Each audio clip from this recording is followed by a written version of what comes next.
Hello, my name is Philippe Cloutier, President and CEO of Cartier Resources, with the ticker symbol ECR on the TSX-V.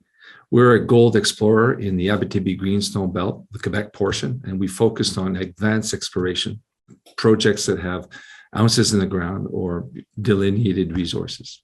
Philippe, good to have you back on the program. Really nice to see you again. I spoke to you 3 months ago and you've put out a whole load of news since then. So let's talk about it. Indeed. I mean, 3 months ago, we were just initiating this discussion to acquire Chalice Gold Mines, a 100% owned company of O3 Mining, which is a huge land package that surrounds our flagship property, Chimo Mine. And in the interim, obviously, we published interesting channel results on Fenton, really high-grade stuff. We received the results for a geophysical survey, and we engineered a diamond drill program. But as you may understand with the recent news, we're like an airplane with a holding pattern over an airfield. And when we close the deal, then we will have more news for our shareholders in terms of what are the plans and what are the catalysts moving forward. Okay, well, I will want to talk about the geophysics and everything that's going on at Fenton, but can you just remind me what you've got at Chimo? You've been working at. I'll give you a quick summary, and then you can correct me where I've gone wrong. So yep. Chimo, you've been working on there for 3 years. You've taken it from pretty much 0 to 2 million ounces. About a third of those ounces are in the indicated category, and 2/3 are in the inferred. Or is it the other way around? No, that's it. And you're working towards a PEA, which you hope to get out by the end of this year. Is that correct? That's correct. I'll add to that. The Chimo mine property is about 330 hectares. All right. Yeah. And it is surrounded by this East Cadillac property that O3 Mining has. Historically, it has produced just under 400,000 ounces of gold in the 60s, the 80s, and then in the late 90s, where it ceased production. We picked it up from there in a bankruptcy sale in 2013.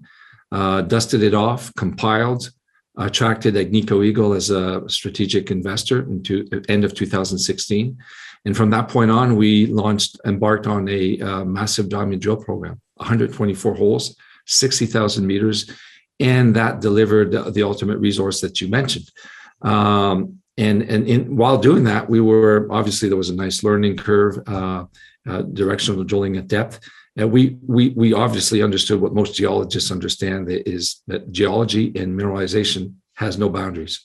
So we were seeing that the neighbors had the continuation of the mineralization, and we always had in the back of our minds, well, listen, once we've done the resource estimate, once we've done the internal engineering work, and we see that this thing can fly, then we'd better acquire the ground. And so it was a logical suit after seeing that where the project was heading to knock on our neighbor's door and get into those discussions. Now, East Cadillac is like 29,000 hectares. So we've gone once we close this deal, knock on wood, we'll go from 300 hectares to 30,000 hectares.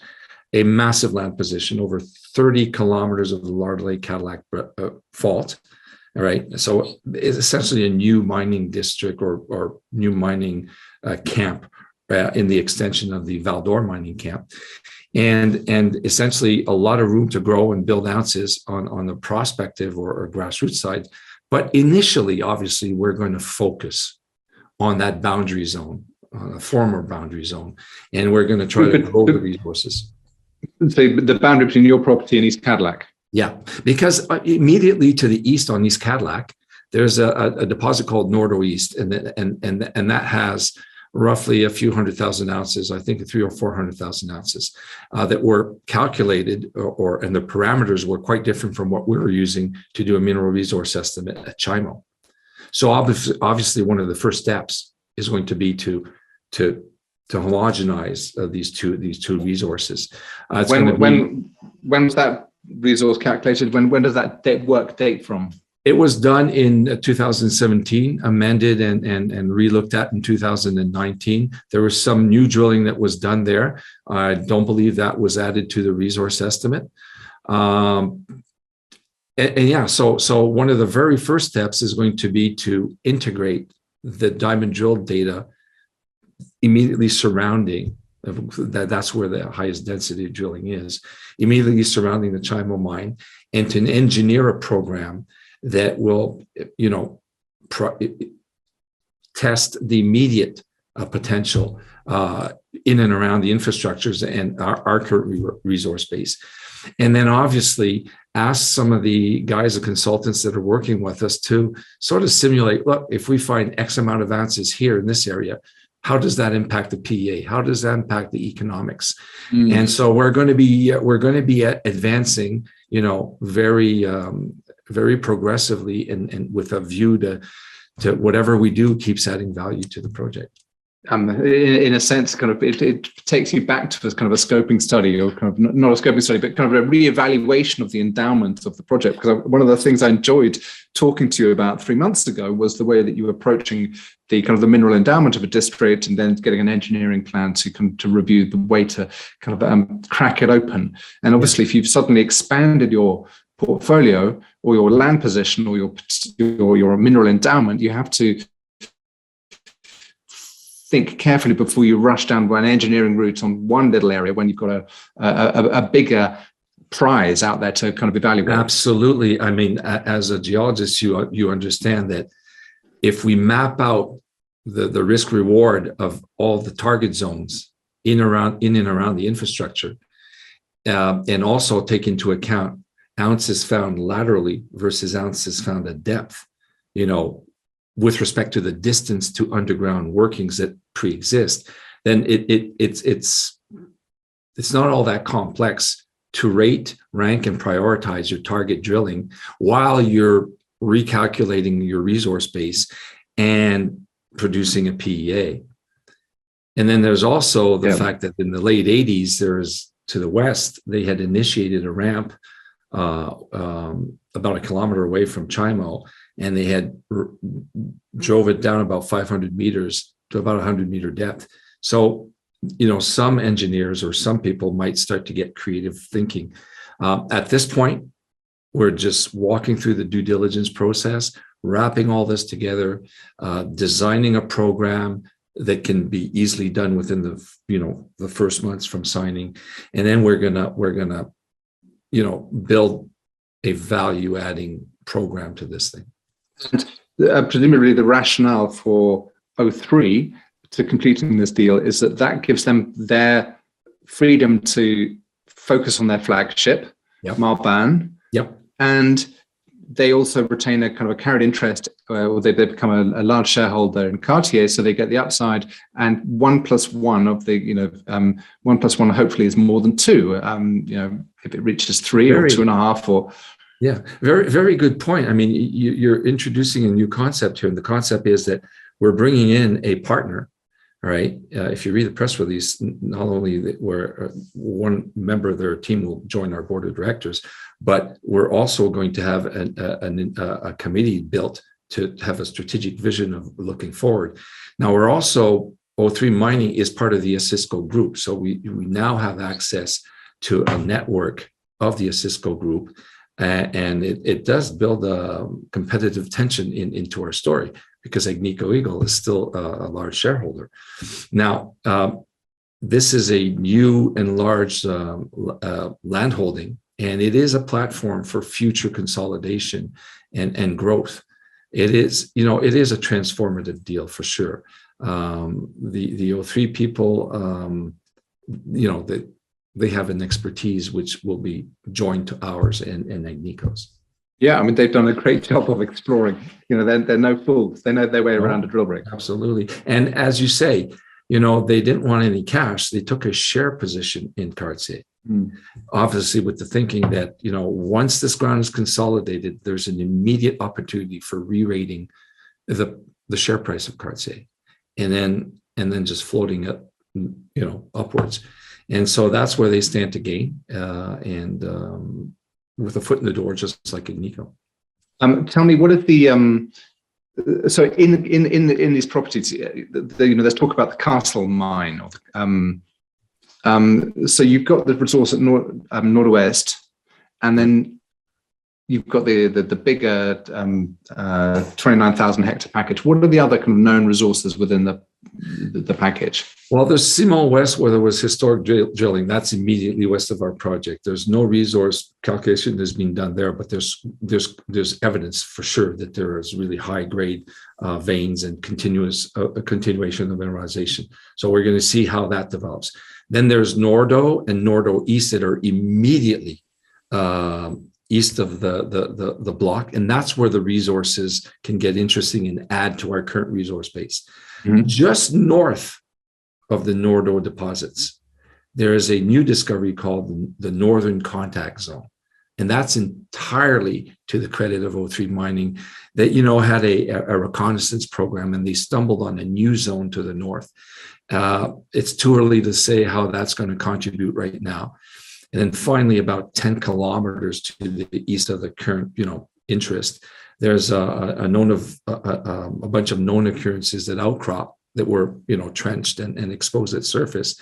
They're known as the Big Bend occurrences, where there's quartz veinings and and assays that returned up to 10 grams per ton in channel sampling. So, it's early days for that grassroots exploration. We're going to get around to that. I think the first thing to do, and our first catalyst and our first milestone, is going to be to keep growing the resource around Chimo and, create the opportunity for this thing to reward our shareholders as fast as possible. Great. And I don't want to get in trouble with the regulator, and you can't give any guarantees, but what are the kind of plans to close the deal? I mean, is it weeks? Is it months? What's the process? The process is simply reviewing all the underlying agreements and the financial statements of this company that we're buying, the standard due diligence process. And so in the next few weeks, that should close again. And then once that closes, then we set in motion the fundamentals of growing the resource through exploration, diamond drilling, and recalculation of resource estimates, and understanding what we're going to do with the PEA that's in progress. So in the next month is a big month for Cartier and O3, and so it's going to be a lot of fun. A lot of fun, a lot of late nights, I should imagine, working hard. Good. It's like herding cats into a room. I bet it is. And trying to keep the lawyers under control as well. Fenton, can we move to Fenton? Do you want to add any more to Chimo? I mean, let's say we come back in 6 weeks when it's done, and you can put it down, and it'll be interesting to see how the market responds to the consolidated position. Absolutely. So let's move to Fenton. As just before Christmas, we did a lot of field work on Fenton. We went back and twinned all the surface channels on the deposit itself. We wanted to understand the mineralization and help, we did that work in order to help us out, because at the same time, we were running a geophysical survey. So we got the geophysical results mid-February. We did all the geological or geometrical interpretation of the mineralization known to date from historical drilling. When the geophysics came in, we factored that together. We're dealing with, pencil-shaped vectors, very, well-defined pencil-shaped vectors. So we have to understand how many ounces per vertical millimeter we're building with these, these cylinders, and try to map out the targets that will get us to the tipping point resource. Very fortunately for us, we also discovered, because we at one point we were worried we're going to generate targets in areas that can only be drilled in the winter because there's a lot of swamp. And the team apparently discovered that, the majority of these targets we can drill year round. And so we have that drill program entirely engineered and ready to go. And because of the LOI with Chimo, as I explained earlier on in the interview, we're sort of in a holding pattern. So we're ready to drill on Fenton, and we're ready to drill on Chimo. We're just waiting for this deal to close to get off and running. Oh, okay. So the holding pattern affects Fenton as well. I thought it was just going to affect Chimo. Well, it affects Fenton because the situation here in the Abitibi right now is there's not a lot of drillers, there's not a lot of geologists, and so we're a very small team, and we like to keep it lean and mean, and so when this deal closes and the market appreciates what we've done, it'll give us a clear indication where to focus our attention. And so Fenton can be drilled any time of the year at the drop of a hat, and so can Chimo. So go ahead. Well, I was just going to ask you. You were obviously pretty busy in late February on Chimo. Are you going to share your geophysics kind of because you announced you were starting? I mean, have you got a kind of a news release that's kind of in the process, the interpretation, the geology, the drill plan? Absolutely. Will that come out in due course? It will come out once the deal closes. The results, interpretation, and the program that's built on Fenton, right? And then obviously what we're going to do on Chimo. So we're going to have a path to and catalysts developed for both properties. It may be that we find a partner for Fenton. If we were so inclined that we want to get it drilled as fast as possible. But I doubt we would be drilling both properties at the same time, unless we do a massive expansion of our current exploration team. And like I say, right now in the Abitibi, there's a lot of activity in the mining industry. I mean, there is. So when you say there are not many geologists, it's because they're all occupied on other projects. Oh, they're occupied on exploration projects, on mining projects. They've been recuperated by consulting firms that are doing resource estimates in 43-101s. I mean, if you're an unemployed geologist or engineer or miner in the Abitibi right now, you've got a problem. What, just out of curiosity, what would a graduate geologist coming out of university, what would be kind of a starting salary in Canada at the moment? Maybe in the Abitibi. I would say that's maybe $75,000 to $80,000 per year. The thing is, when they graduate, they have to go through a 2-year process of being entirely supervised by a registered geologist. And so you can't send them out in the bush to do a full program unsupervised, because it's just the governance of the order of geologists here, and engineers are the same way, right? So is that a Quebec thing, or is that a pan-Canada thing? I think it's a pan-Canadian thing, where the order of geologists in all the different jurisdictions, they have a chaperone or mentoring process that ranges from a year to 2 years. It's 2 years if you got a bachelor's degree. It goes down to a year if you have a master's degree. And again, it varies in different jurisdictions. Here in Quebec, you're labeled geologist in training, even though you are a geologist. And after a certain amount of years or mandates, then you're a full-fledged geologist and therefore a QP. PGO and then QP, but it just, you got to go down that route. Thank you.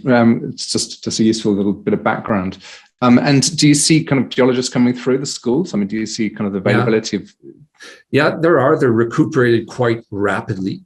They're headhunted by larger firms, right? They're people that have that either need geologist mapping core on a mine operation, or companies like Cisco Mining that had about 26 people on site geologists on site at one point.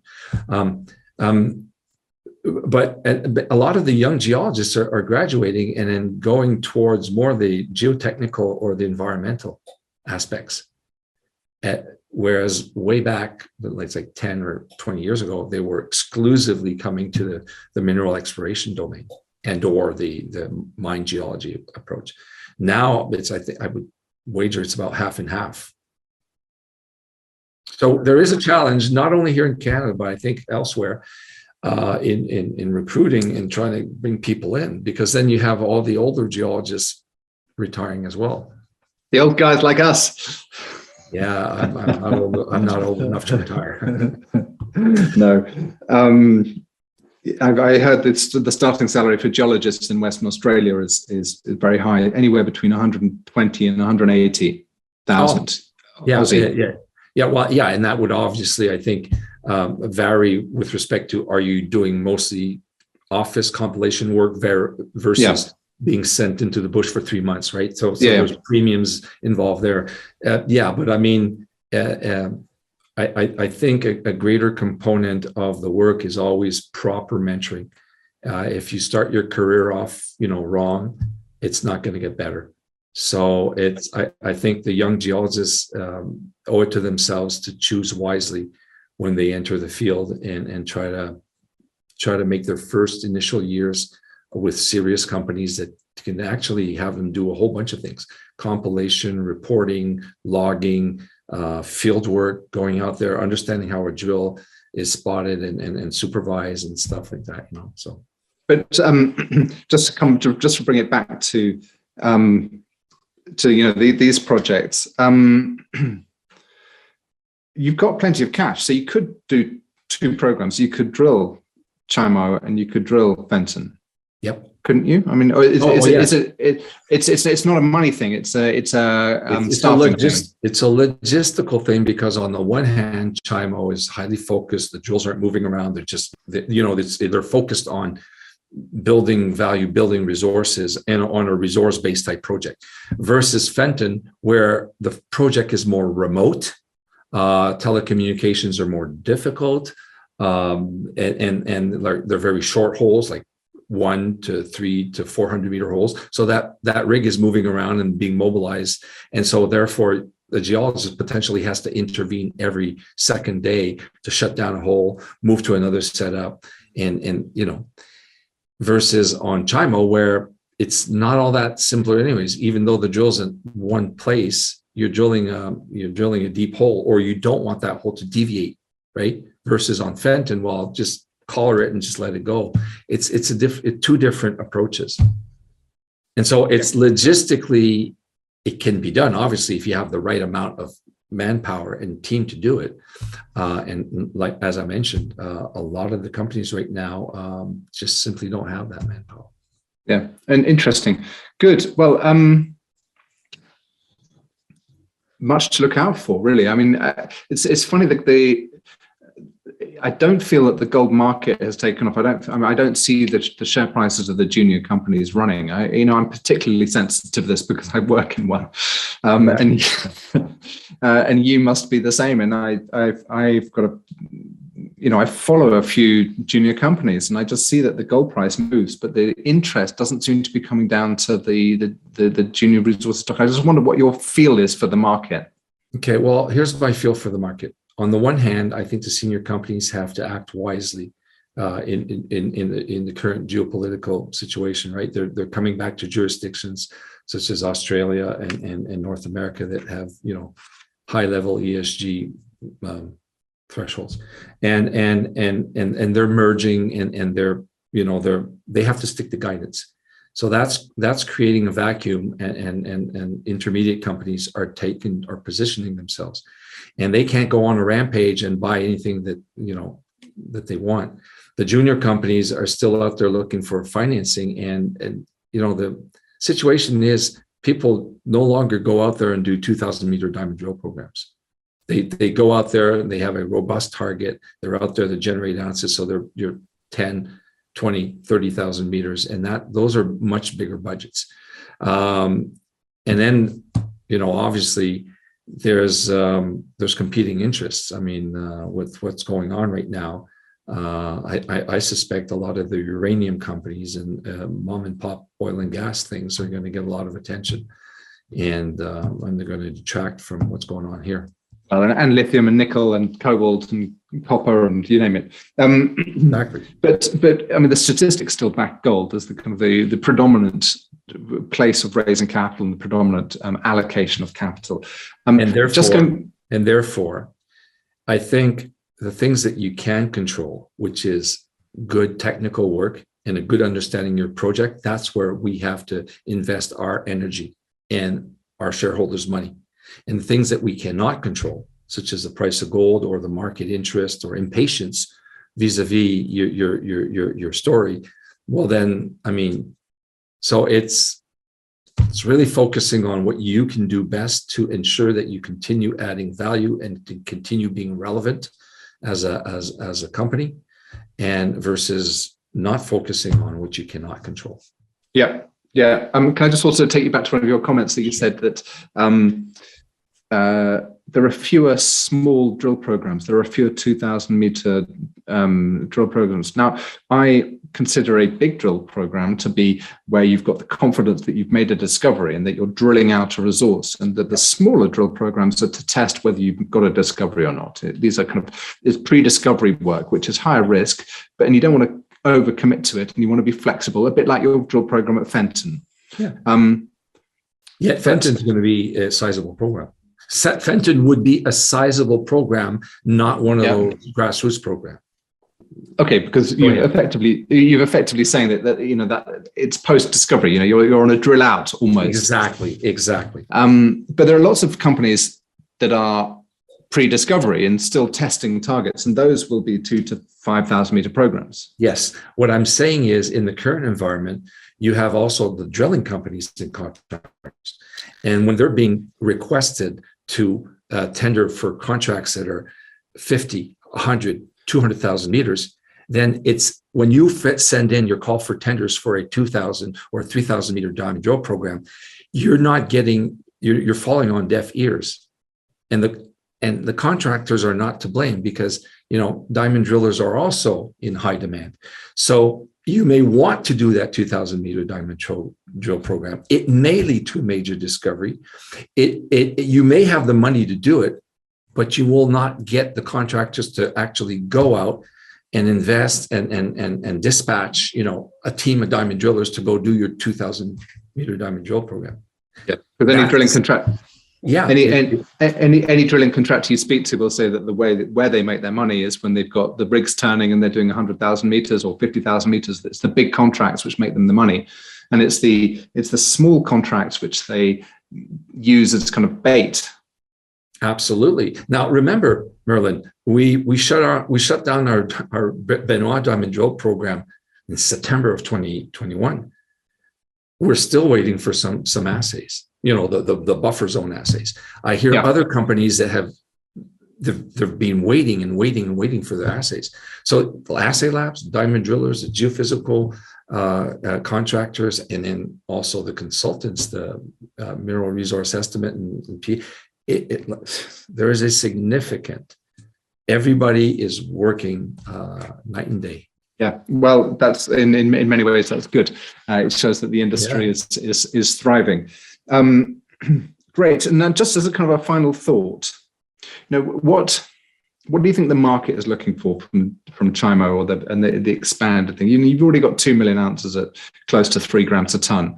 Our audience is looking for the takeout.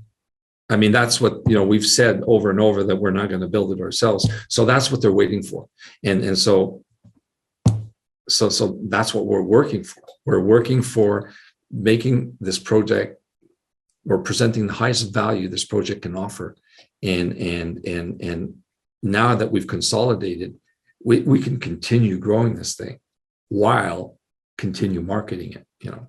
So really, essentially, what you've got to do then is create a resource that is too attractive to ignore. We think we've already have that, right? We were being told many years ago, if you could only delineate 1 million ounces. We did. Then now you need to have 2 million ounces. So we did.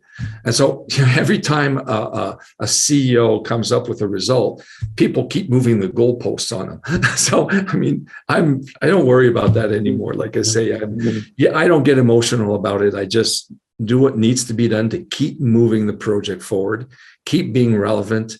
And at one point, the value cannot be denied, and people will act on it. Okay, so job one, close the deal.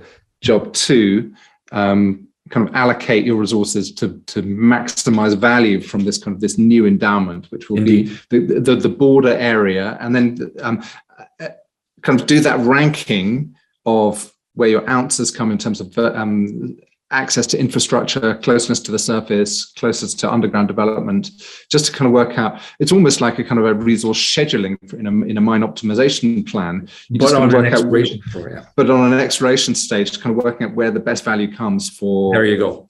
For the entity. Absolutely.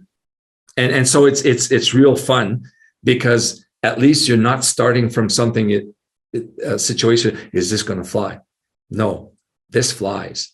We just want to make it fly even higher and higher, Yeah, great. And will you be able to provide that commentary during the course of the year before you get the PEA up? Because the PEA will be on your known resources. Or might you wait a while on the PEA so that you can actually incorporate some of the data that you're that is something that is ongoing right now. We're having people are advising us on because of this acquisition, because they're being confronted with new data and data that is fundamental, like a new resource that could be added to the current resource, and how the simulated new resources and potential target zones are going to impact the economic metrics of this thing.